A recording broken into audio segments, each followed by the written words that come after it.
37 anos da Constituição. A Carta Magna consolidou uma série de direitos trabalhistas e ainda estendeu garantias a diferentes segmentos profissionais. Nesta edição do Revista TST, nós vamos destacar dispositivos da Constituição Federal e da Consolidação das Leis do Trabalho, a CLT, que convergem para assegurar condições justas e dignas de trabalho. A Constituição não é para alguns, a Constituição é para o país inteiro. Também nesta edição, norma coletiva de portuários que flexibiliza horário noturno é considerada válida. Confeiteira não consegue anular processo trabalhista após apresentar áudio como prova nova. Técnica de enfermagem obtém redução de jornada para cuidar de filho com paralisia cerebral.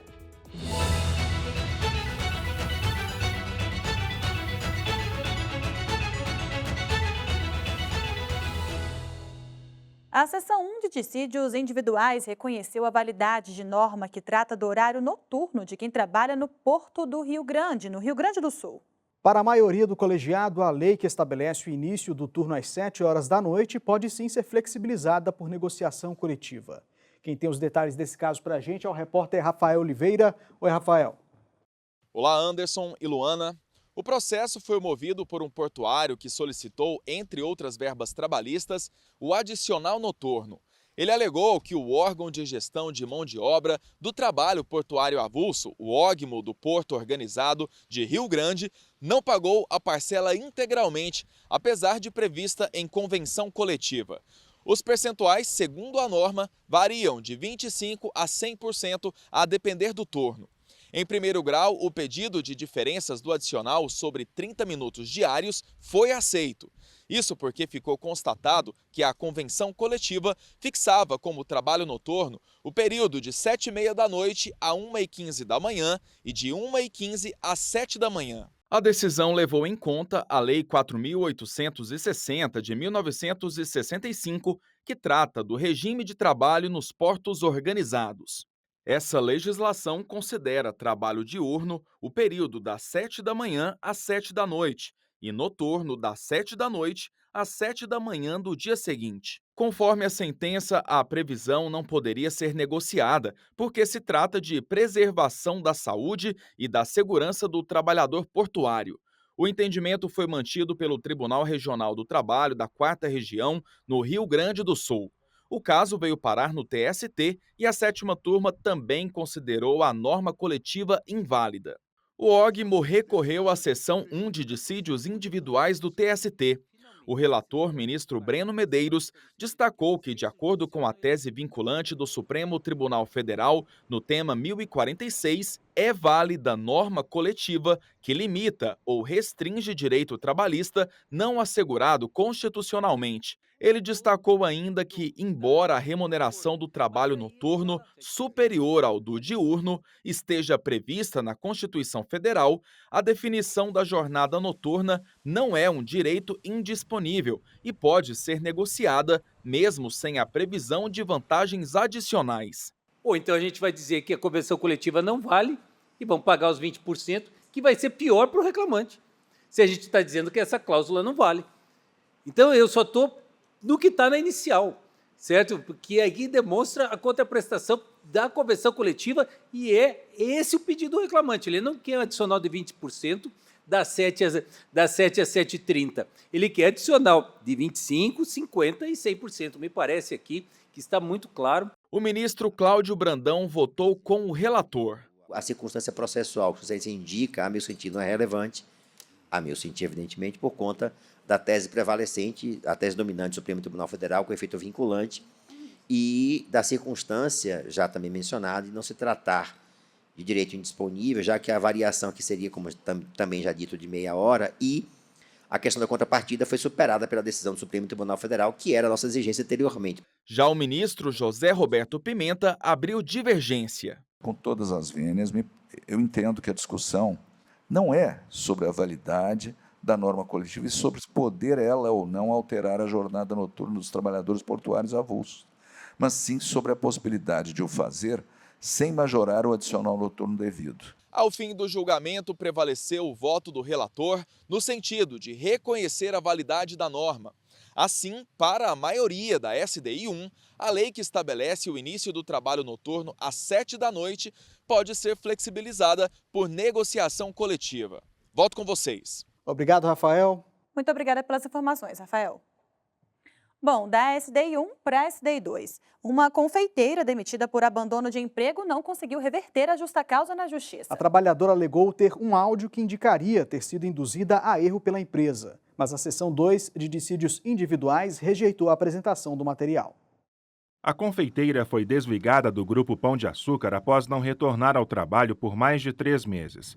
Ela alegou ter sido afastada pelo INSS após um acidente de trabalho, com retorno autorizado mais de 1 ano depois. Segundo o relato, ao tentar prorrogar a licença, ela teria entrado em contato com o setor de recursos humanos da empresa e teria recebido a orientação de recorrer da decisão do INSS e aguardar em casa o resultado da solicitação. A confeiteira disse que seguiu as orientações, mas foi demitida por justa causa. Ao pedir a reintegração, contou que nunca teve a intenção de abandonar o emprego e que, por ser leiga em questões previdenciárias, foi enganada pela empresa, que teria agido de má fé para justificar a demissão. Mas o Grupo Pão de Açúcar sustentou que a empregada não comunicou o fim do afastamento e que, após a alta previdenciária, foram enviados diversos telegramas à trabalhadora questionando as faltas e advertindo sobre as possíveis consequências. A reintegração da confeiteira foi determinada em primeiro grau. Porém, o Tribunal Regional do Trabalho da 2ª Região, em São Paulo, entendeu que a ausência da empregada por período superior a 3 meses, sem justificativa formal, configurava abandono de emprego. A decisão transitou em julgado.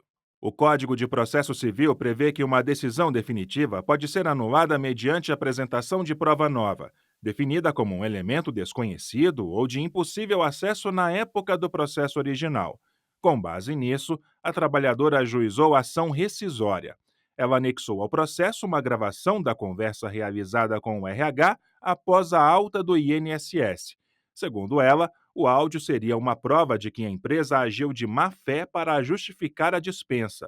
O pedido, no entanto, foi negado pelo TRT. No Tribunal Superior do Trabalho, o relator do recurso na seção 2 de dissídios individuais foi o ministro Sérgio Martins. Ele considerou que a gravação apresentada não se enquadra como prova nova. Isso porque foi produzida antes mesmo da ação trabalhista e estava sob posse da própria empregada. Segundo o ministro, embora existente à época do trânsito em julgado, não há qualquer prova de que ela não pudesse ter sido utilizada no processo original. Com isso, a justa causa foi considerada válida pela SDI 2 de forma unânime. Depois do intervalo, R$300 mil.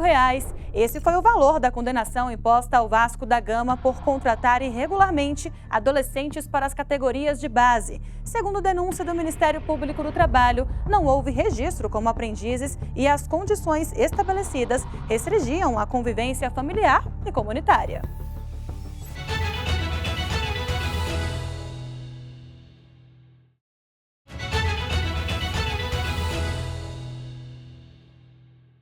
Vamos agora fazer um giro pelas turmas do TST. O Vasco da Gama, time do Rio de Janeiro, foi condenado por dano moral coletivo, após admitir adolescentes de forma irregular para as categorias de base. Conforme o processo analisado pela 7ª turma, o clube não formalizava contratos de aprendizagem com jovens entre 14 e 16 anos. O Ministério Público do Trabalho denunciou que o Clube de Regatas Vasco da Gama, no Rio de Janeiro, admitia adolescentes para as categorias de base, mas não formalizava contratos de aprendizagem quando os jovens completavam 14 anos, como determinado por lei, até os 16 anos. Além disso, segundo o MPT, alguns desses atletas viviam em alojamentos precários e tinham restrição para conviver com familiares e amigos. Em defesa, o Vasco negou as irregularidades e alegou que os atletas mais novos treinavam apenas em formato de escolinha de futebol, levados pelos próprios pais ou responsáveis. O time argumentou também que oferecia atividades escolares aos jovens e que não tinha obrigação legal de formalizar contratos de aprendizagem com os atletas de 14 a 16 anos. Em primeira instância, a Justiça determinou que os adolescentes menores de 14 anos fossem afastados das categorias de base e que os mais velhos fossem contratados como aprendizes. O clube também foi condenado a pagar indenização de R$ 300 mil por dano moral coletivo. O Tribunal Regional do Trabalho da Primeira Região, no Rio de Janeiro, manteve a decisão e acrescentou à sentença que os contratos de aprendizagem firmados não poderiam passar de 2 anos. O time recorreu ao Tribunal Superior do Trabalho e a 7ª turma julgou o recurso. No voto apresentado em plenário virtual, o relator ministro Agra Belmonte destacou que o esporte, apesar de ser visto como lazer, pode causar prejuízos quando crianças e adolescentes são tratados como profissionais, submetidos a pressões e condições inadequadas. Para o ministro, os fatos demonstram que não há como entender que o caso se trata de mera formação desportiva com prática de serviço social. Em relação à indenização de R$ 300 mil, o relator entendeu que o valor não é excessivo diante dos acontecimentos. Os ministros Evandro Valadão, que integrava o colegiado, e Cláudio Brandão acompanharam o voto. Ainda cabe recurso. O assunto agora é assédio. Empresas de um mesmo grupo econômico foram condenadas a adotar medidas contra assédio moral, mesmo cerca de 10 anos após o gerente assediador ter mudado de comportamento. A decisão é dos ministros da 3ª turma. Eles entenderam que o objetivo é evitar novos casos. Por isso, as empresas deverão pagar indenização por dano moral coletivo e fixar a decisão judicial em um local visível. Eu vou aqui para a nossa outra tela conversar com a repórter Renata Gorga, que traz mais detalhes desse caso para a gente. Oi, Renata. Oi, Luana. Oi, Anderson. As empresas ficam no interior do Paraná e fazem parte de um grupo econômico do ramo de estofados. Tudo começou com os relatos de que um gerente de produção assediava moralmente todos os empregados, sem distinção, praticando o chamado assédio institucionalizado. Foram vários casos de profissionais que chegaram a chorar por causa das humilhações que sofriam. Diante de tudo isso, o Ministério Público do Trabalho ajuizou a ação, solicitando a condenação das empresas do grupo por dano moral coletivo. O MPT também requereu a concessão de tutela inibitória para a determinação de obrigações capazes de impedir novas práticas ilícitas. Em primeiro grau, o pedido do MPT foi rejeitado, mas 10 anos e 4 meses depois, a sentença foi reformada pelo Tribunal Regional do Trabalho da 9ª Região, no Paraná. O TRT condenou as empresas a pagarem indenização de R$ 50 mil por dano moral coletivo. Já com relação ao pedido de determinação de que as instituições continuassem inibindo a conduta assediadora, o regional concluiu que não havia mais risco. Isso porque o gerente teria mudado de comportamento. O MPT recorreu ao Tribunal Superior do Trabalho. O relator do recurso foi o ministro José Roberto Pimenta, que presidia a 3ª turma. Para ele, impor obrigações às empresas é sim cabível, mesmo que a situação tenha sido regularizada, pois o objetivo é prevenir que a ação judicial seja descumprida e evitar que as ofensas voltem a se repetir. O ministro ressaltou que, diferentemente do entendimento do TRT, a medida pode ser imposta, mesmo sem a violação de direito. Comportamentos, atitudes, humilhações, constrangimentos, atos vexatórios e agressivos, ameaças de perda do emprego, pressão psicológica, coação, intimidação, discriminação, controle do uso de banheiro, não atribuição ou retirada de tarefas que atentem ou que atente, ou tenha o condão de atentar por sua natureza, repetição ou sistematização contra a dignidade do trabalhador ou grupo de trabalhadores, garantindo-lhes tratamento digno e compatível com sua condição humana. Os ministros Alberto Balazeiro e Lélio Bentes Correa acompanharam o voto do relator. Na decisão unânime, ficou determinado que as empresas devem pagar R$ 50 mil por dano moral coletivo, além de fixar a decisão judicial durante 30 dias em local visível frequentado pelos empregados. Ainda cabe recurso. Luana, Anderson, volto com vocês no estúdio. Muito obrigada pelas informações, Renata. E uma técnica de enfermagem da empresa brasileira de serviços hospitalares vai ter a jornada de trabalho reduzida em 50% para poder cuidar do filho com paralisia cerebral. A decisão da segunda turma garante ainda que ela não tenha redução do salário nem precise compensar o horário de trabalho. Quem tem mais informações desse caso para a gente é a repórter Samantha Flor. Oi, Samantha. Oi, Anderson e Luana. Na ação, a trabalhadora contou que o filho, hoje com 16 anos, nasceu prematuro e foi infectado por um vírus ainda na incubadora. As consequências foram graves: paralisia cerebral, surdez e limitações motoras e cognitivas. Desde então, ela enfrenta uma dura batalha para garantir todas as terapias necessárias ao desenvolvimento do menino. Por isso, pediu que a jornada de trabalho fosse reduzida. Em defesa, a EBSER argumentou que, como o contrato é regido pela CLT, não existe previsão legal para reduzir a jornada sem corte no salário. A empresa sustentou ainda que aplicar regras válidas apenas a servidores públicos estatutários violaria o princípio da legalidade administrativa para beneficiar apenas uma trabalhadora. Em primeiro grau, o pedido da técnica de enfermagem foi aceito, mas o Tribunal Regional do Trabalho da 6ª Região em Pernambuco entendeu não haver previsão legal que embasasse o pedido da empregada. Em sessão híbrida, a relatora do recurso na segunda turma do TST, ministra Adelaide Miranda Arantes, lembrou que, embora a CLT não trate do tema, a jurisprudência do TST admite a redução quando comprovada a necessidade de cuidados intensivos. A medida visa garantir os direitos da pessoa com deficiência, conforme estabelecido em tratados internacionais ratificados pelo Brasil. A ministra destacou também que a técnica trabalha em regime de plantão noturno e, por isso, precisa do descanso diurno, situação que reforça a necessidade de redução da carga horária. Volto com vocês no estúdio. Lembrando que essa decisão foi unânime e a empresa entrou com o recurso ainda não julgado. Obrigado, Samantha. Até a próxima. E no próximo bloco vamos falar de conciliação. Os acordos se consolidam como estratégia eficaz na pacificação das relações trabalhistas, missão primordial da Justiça do Trabalho. Dados mostram um crescimento de 330% de reclamações pré-processuais, o que encerra conflitos e reduz o número de processos efetivados. Já já a gente volta com mais detalhes.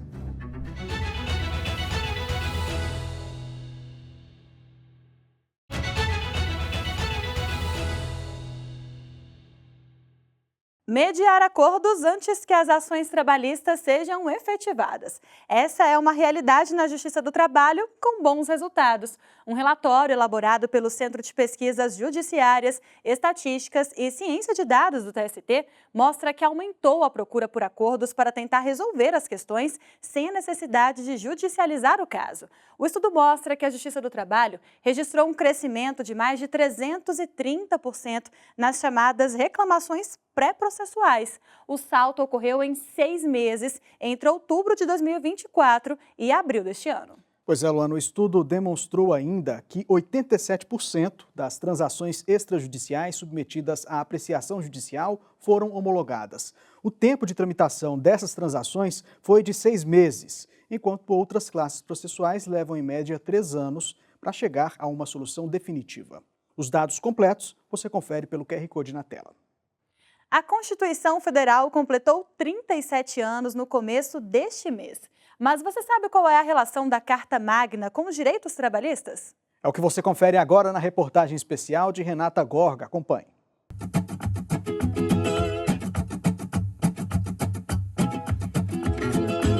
Opa, tudo bem? Boa tarde. Vocês podem falar com a gente rapidão sobre a Constituição Federal? Vamos tentar, vamos lá.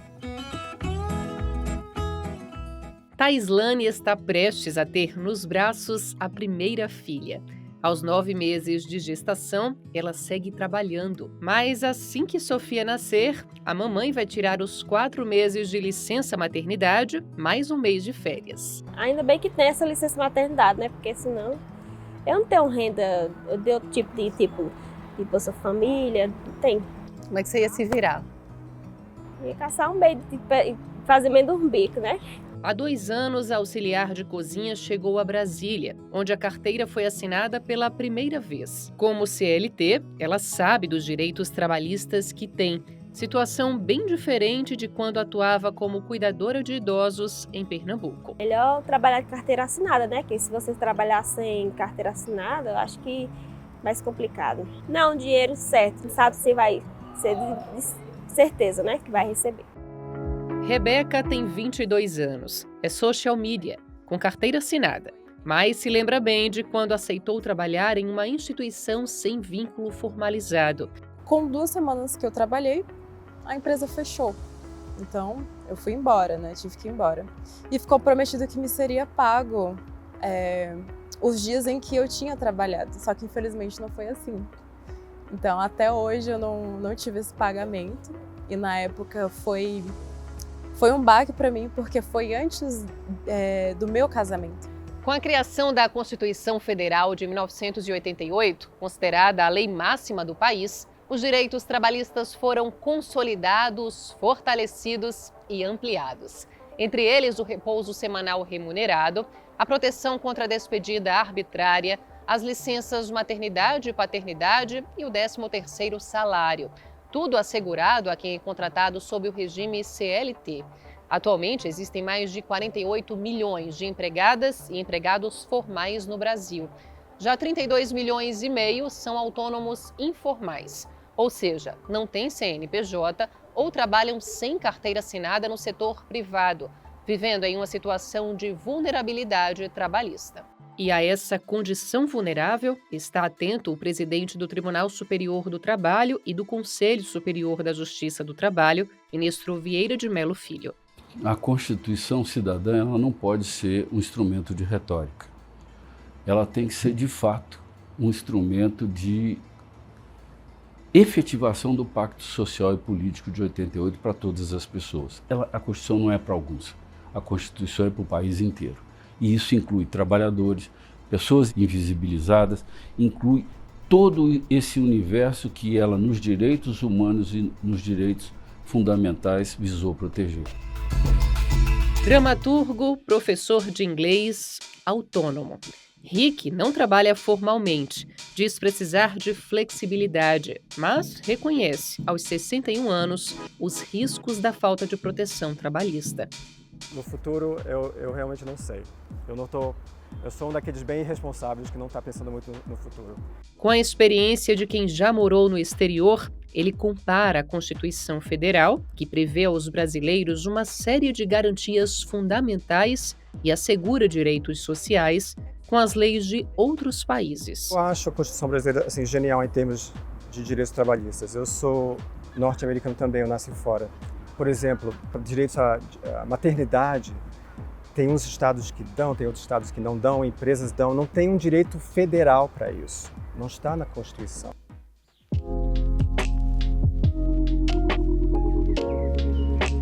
A gente vai conversar agora com Josenildo de Aguiar Silva, ele que tem 26 anos e é entregador de aplicativo.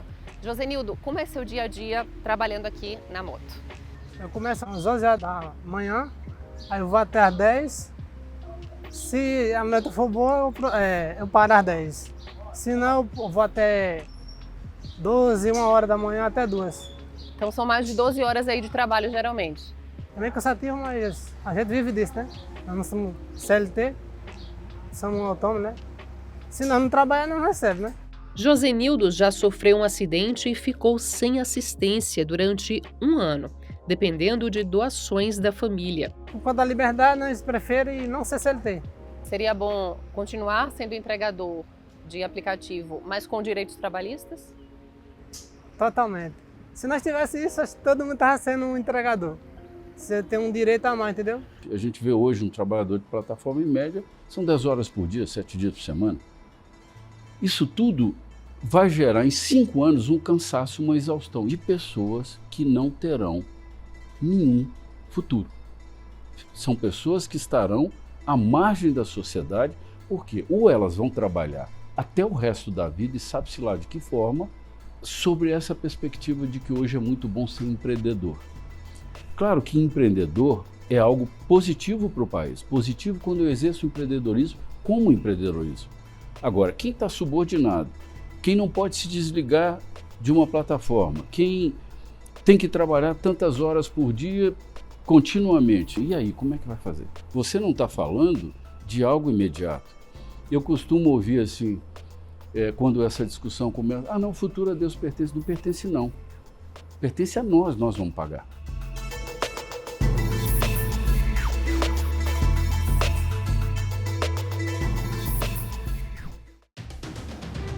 O TST recebe até o próximo dia 24 inscrições de desembargadoras e desembargadores interessados em concorrer à vaga de ministro.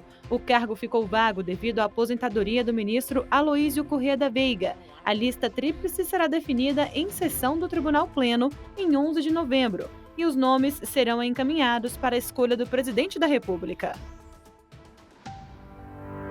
O Tribunal Pleno do TST elegeu o ministro Augusto César para o cargo de diretor da Escola Nacional de Formação e Aperfeiçoamento de Magistrados do Trabalho, a ENAMAT. A vice-diretora será a ministra Delaide Miranda Arantes. Já o ministro Breno Medeiros foi escolhido para o cargo de ouvidor do TST e do CSJT. O ministro Alexandre Ramos será o vice-ouvidor. Os eleitos já tomaram posse. Já está no ar mais um episódio do Jornada. O 4º programa da temporada aborda o tema autismo, inclusão no trabalho. Recém-laudada, eu fiquei com receio de falar na entrevista que eu era autista. Todo mundo acha que todo autista é igual, mas não é. Para assistir ao episódio completo, é só acessar o canal do TST no YouTube. O Revista TST de hoje fica por aqui. Muito obrigada pela audiência. Na semana que vem tem mais. Tchau.